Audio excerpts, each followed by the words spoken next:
My name is Clarissa. The topic of my presentation today is Ultralow-k Interconnect by CNT-patterned porous dielectric and intra-layer HVN capped air gaps. So let me first start by introducing the interconnect delay bottleneck in technology scaling. So what happens in technology scaling is that the transistor speed increases. However, the interconnect speed decreases, and as a result, the delay is dominated by the interconnect. So here is a cross-section of an integrated circuit. So at the bottom, you can see the transistors, and at the top, there are the interconnects. So the conductors and the dielectric, they result in RC delay. So in order to reduce RC delay, either we reduce the conductor resistivity, or we can also reduce the capacitance of the dielectric. In terms of reducing the copper resistivity, we are currently using copper, which is one of the highest conductivity, one of the material with highest conductivity in the back-end of line process. So it's not very feasible. On the other hand, the dielectric constant can be reduced. And to reduce the dielectric constant, we know that the dielectric constant of air is equals to 1, which means we can introduce air into the dielectric material. And indeed, air can be introduced in form of porosity. And with higher porosity, you can see that the dielectric constant decreases. However, there is one problem. Usually, in the literature, most porosity, the structure is spherical and they are randomly distributed. So what happens as we increase the porosity is that in low porosity, you can see that the pores are separated with each other. And in high porosity, they are interconnected or they overlap. So this creates mechanical reliability issue. So here it's the Young's modulus, which characterize the mechanical reliability, is plot against the K value. And as you can see that the Young's modulus decreases with lower K value. So that's the issue. So to solve this issue, we need to reduce the randomness of the pore structure. So we do this by giving or by introducing an alignment, and that can be done using cylindrical pore structure. And if we do so, you can see here that theoretically we predict that the Young's modulus would decrease more slowly, as shown in the red and green line. For the red one is for cylindrical pores that we propose, and the green line is for spherical pores that is randomly distributed.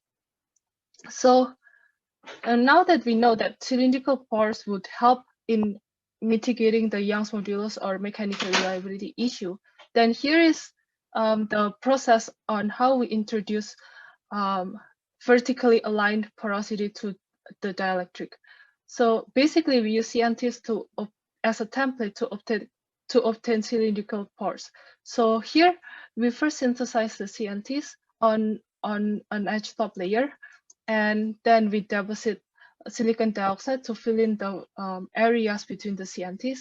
And then to etch the CNTs away, we first do CMP to expose the CNT tips, and then we perform O2 plasma.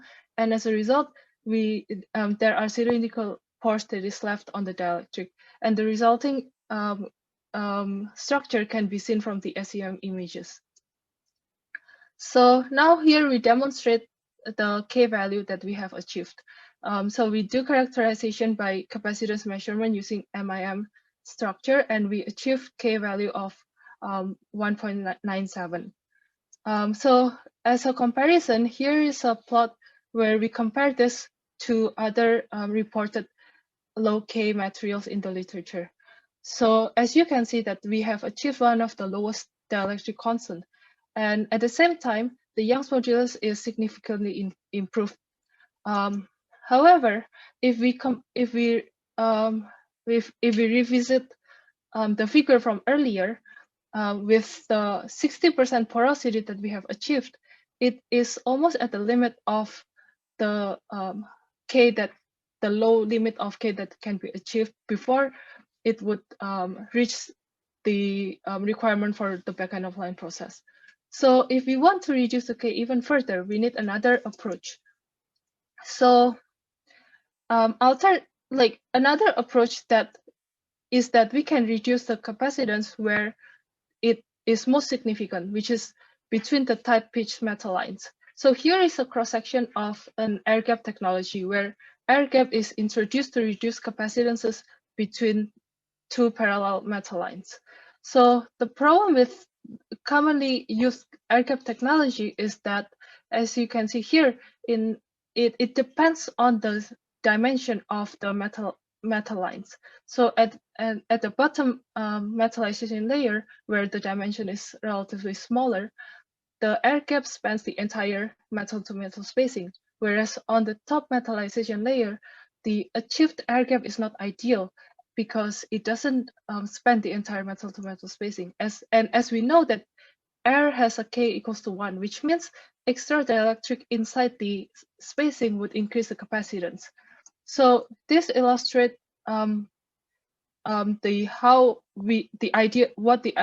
ideal air gap should be. So we can define a void to space ratio, and it corresponds directly to the amount of capacitance that will be reduced. So basically, we want to get a 100% void to space ratio in order to be for air gap to reduce capacitance as effective or as much as possible. So the problem with the existing technology is in terms of the sealing of the air gap. Normally, normally we use non-conformal deposition of dielectric in order to seal the void regions, and as a result, there are sidewall dielectric. So instead, we can use HBN transferred on air gaps in order to seal the void regions. So here is the fabrication process. First is the synthesis of HBN on copper foil and the coating by PMMA, and then we etch the copper foil in FeCl3 solution, and then transfer it on DI water. And here is the substrate, where we start from from one metallization layer. Then we pattern for the air gap regions, and then we transfer the HBN and PMMA such that it's suspended on the interconnect structures. And then we etch or we remove the PMMA by annealing. And finally, we deposit materials such as capping layer and the next dielectric layer. So now that I have shown the fabrication process, then we want to check whether we really have achieved 100% void to space ratio in order to reduce capacitance as much as possible. So here are SEM images, and indeed in the lateral dimension, we have air gaps spanning the entire metal to metal spacing. However, in terms of the vertical dimension, the air gap would sag into the void region. And for that, we do characterizations using AFM. And as you can see in the plot, that the amount of sag or the amount of drop or into the void region is only a few tenths of nanometer as compared to the spacing, which is in a few micrometer. So this would have very little or negligible effect on the void to space ratio. So we can sort of say that air gap volume that we have achieved indeed is almost 100% of void to space ratio.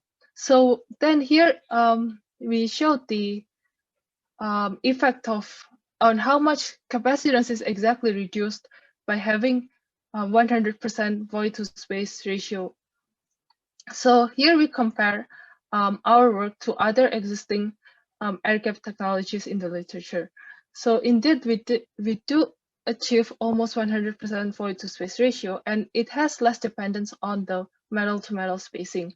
So the metal to metal spacing is shown here, or is indicated by the line connecting the two data points. And also because of that void to space percentage that we have achieved, we have reduced capacitance by 50%. And that is by reducing 4.2, the K of silicon dioxide from 4.2 to 2.1. So,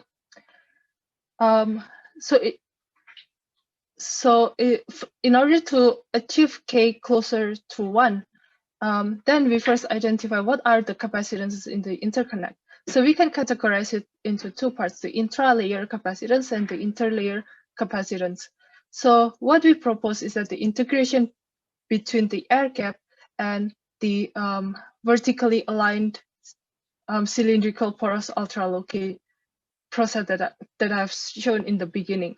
So if we do so, then here's what we get. Here is a plot of effective K as a function of aspect ratio. And indeed, as we increase the aspect ratio, the K decreases because the intra-layer capacitance becomes more important. So in terms of, so to get an idea what K, how low the K that can be achieved using this technology, then we take a reference of published of typical aspect ratio in reported like technologies. So taking this into account, then we can project K equals to 1.2. So as a conclusion, we have proposed an ultra-low-K technology that achieve K equals to 1.96. And at the same time, we have also improved the mechanical reliability. And that is by proposing the cylindrical pore structure. And we have discussed the fabrication process in order to achieve the cylindrical pores using CNTs. And to reduce the K even further, then we need to introduce air gap technology. And for that purpose, we have improved the capacitance reduction efficiency of air gap, and that is by having void to space ratio of almost 100%. So integrating the two technologies, which is air gap as the intra-layer and cylindrical porous ultralow-k in the interlayer, then we can achieve K of 1.2. So that's it, and thank you.